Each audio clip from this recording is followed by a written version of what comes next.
Seriously. Wow. Yeah. There's really, I don't even know who I'm talking to right now. Like there's... Yeah, wow. That's mean. You know what? You're gonna die alone and scared. This is horrible! Well, you know what, Ryan? Oh, this is horrible. I am sorry. I think you were really nice and sweet, and that was awful. This is awful. If your face was a movie, it would be Shrek. She makes a really good transformation, so I'm fine with that. Shrek is not a girl. Shrek is played by Mike Myers. He stays Shrek. God!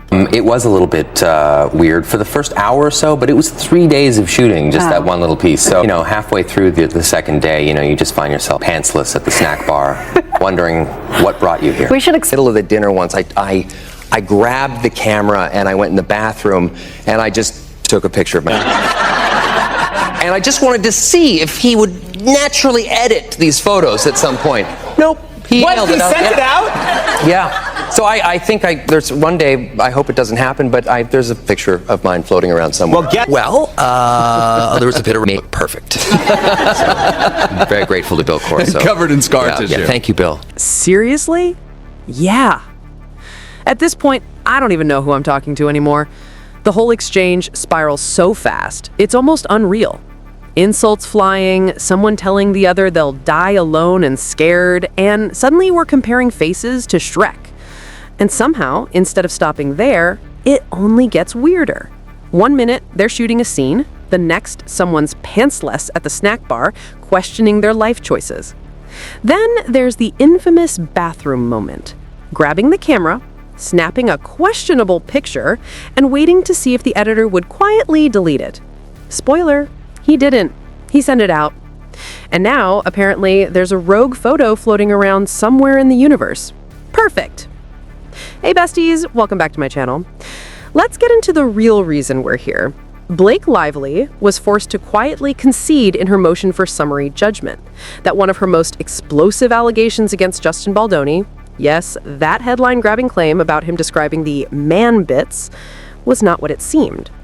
According to her own filing, Justin's testimony, and the actual timeline, this supposed incident occurred before Blake ever signed on to the film. She wasn't an employee. She wasn't part of the production. She hadn't even accepted the role. She had simply invited Justin Baldoni to her home on December 14th, 2022, to discuss the possibility of playing Lily Bloom. No contract, no commitment. And the conversation, once you look at the context, is not what the internet believes it to be. In her summary judgment filing, Blake lays out her timeline, and what stands out most is her irritation. She seems genuinely bothered that Justin would direct, executive produce, and star in the film, even though it was Colleen Hoover herself who asked him to play the lead.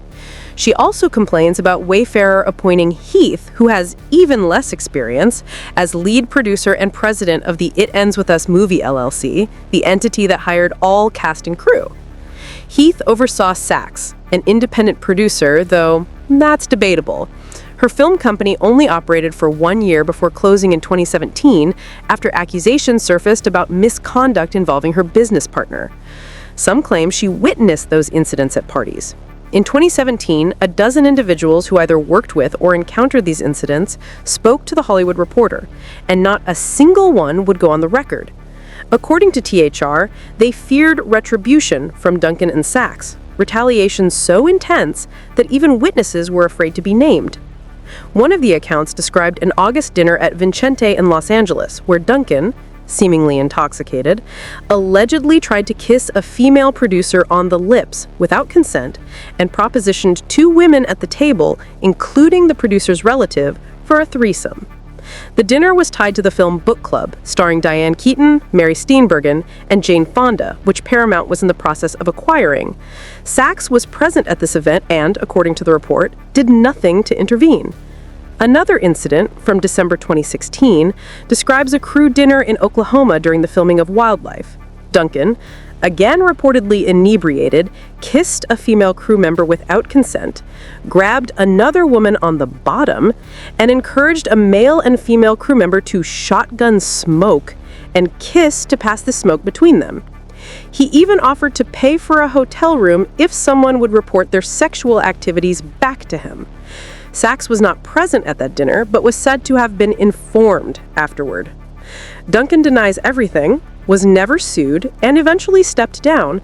But because he was the financial backbone of the production company, the entire company collapsed. Which means every project Saks worked on before Justin Baldoni, and It Ends With Us, now carries a massive question mark. So here's the setup. Sony agreed to distribute and co-finance the film, with Giannotti serving as liaison, while Wayfarer retained control over production. Departments reported to Heath and Baldoni, who had the authority to hire, fire, and discipline cast and crew. They, in turn, reported to Steve Sarowitz, though even that chain of command isn't entirely accurate based on filings. What is clear is that the studio needed an A-list actress to anchor the film and secure the commercial success they wanted. When they heard Blake might be interested, the team went into full court press to lock her in. Blake Lively then met with Baldoni on December 14th. According to Baldoni's testimony, the meeting, details partially redacted in filings, was the first time the two discussed the role. During that meeting, Baldoni allegedly volunteered that he was circumcised, despite Blake never bringing up or showing any interest in anything related to his genitalia. Afterward, she spoke with Liz Plank, Baldoni's longtime collaborator and advisor, setting off the chain of communications that would later become central to Blake's legal claims. According to the filing, Blake followed up their initial meeting by reaching out to a podcast host, someone who had previously worked with Baldoni, though most of the details are redacted. The host told her that while working with Justin had its challenges, he had done the work on himself, and she hoped Blake wouldn't run into the same issues. But instead of being reassured, Blake says she was disturbed. Not by anything Justin actually did in that meeting, but by the fact that he described himself as a feminist committed to combating toxic masculinity. Somehow, that alone set off alarm bells for her. It's strange how she manages to find the most benign things to be offended by. And yes, this is yet another point where she openly admits the conversation happened before she ever joined the film. From the very beginning, her filings make it sound like she was hunting for something, anything to be irritated by. She even reframes her own behavior, where she involved her friends and applied pressure behind the scenes, as if Justin was the one weaponizing her social circle for personal gain. The logic is dizzying. Now let's move to Justin Baldoni's actual deposition. A recurring theme in Blake's complaint is her irritation over Justin being the executive producer, director, and star of the film. But why? Ryan Reynolds was the PGA-certified producer, writer, and star of Deadpool and Wolverine. Blake herself has starred and co-produced her own projects.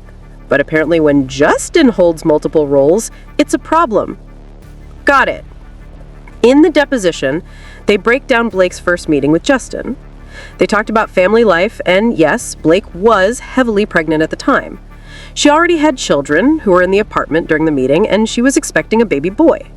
The conversation turned to common parent topics: pregnancy, childbirth, and cultural norms around raising a son. According to the testimony, Blake and Justin discussed whether her unborn baby boy would be circumcised. In that context, he was asked if he also mentioned his own circumcision status. He confirmed that he did. When the attorney asked if Blake had asked him about it, the answer was simple: no. When asked whether Blake directly questioned him about his circumcision, Justin replied, no. Then the attorney asked who was present when he mentioned it. According to Justin, there were people everywhere: Ryan Reynolds drifting in and out of the room, 2 nannies nearby, a housekeeper, Blake's assistant, possibly even a second assistant. He and Blake were sitting on the couch, but the apartment was full of people moving around. Then came the memorable question: have you ever shared details about your genitalia with any other work colleague? Justin answered plainly, I don't talk about my genitalia, so no. So Ryan was present, multiple staff members were present, and the topic wasn't some secret conversation. It was part of a broader discussion about Blake's unborn baby boy and whether he would be circumcised. That's the entire context. That's the full line of questioning. It almost feels like the topic might have been introduced intentionally, like they were waiting to see how Justin would respond. And here's the key point. Blake and Justin were not colleagues. She hadn't signed on, she wasn't employed by the production. Legally, this doesn't even fall under the definition of workplace harassment because they weren't working together. If Blake had felt uncomfortable or didn't want to work with him, she had a very simple option. Don't take the job. Even Ryan has said publicly that she turns down films all the time. Accepting or declining was entirely in her control. And realistically, the timing wasn't ideal for her anyway. She had the baby in late December or January, and filming began in May. That's a massive workload to take on so soon after giving birth. Postpartum recovery is hard. Your hormones are unpredictable, your body's still adjusting, and especially after multiple pregnancies, it's not easy to bounce back right into a leading role with emotional weight and physical demands. I'm not saying she couldn't do it, but it would understandably put any new mom under intense pressure. Yet, she agreed. She stepped into the project knowing she'd be nursing, postpartum, and navigating all the vulnerabilities that come with that phase of life. She also knew that she and Justin had discussed circumcision, a completely ordinary parenting topic many families talk about. So in her summary judgment filing, they're forced to admit that this entire conversation happened before she ever signed on to the film. But they still use it to paint him as unsettling, inappropriate, disturbing, anything to frame the narrative in their favor. And here's the part that makes the least sense. If Justin was supposedly so disturbing from the very beginning, and Ryan Reynolds was literally sitting right there, surrounded by assistants, nannies, and staff, why didn't they simply say no? If he was such a problem, why not walk away? That is the question no one on Blake's team seems able to answer.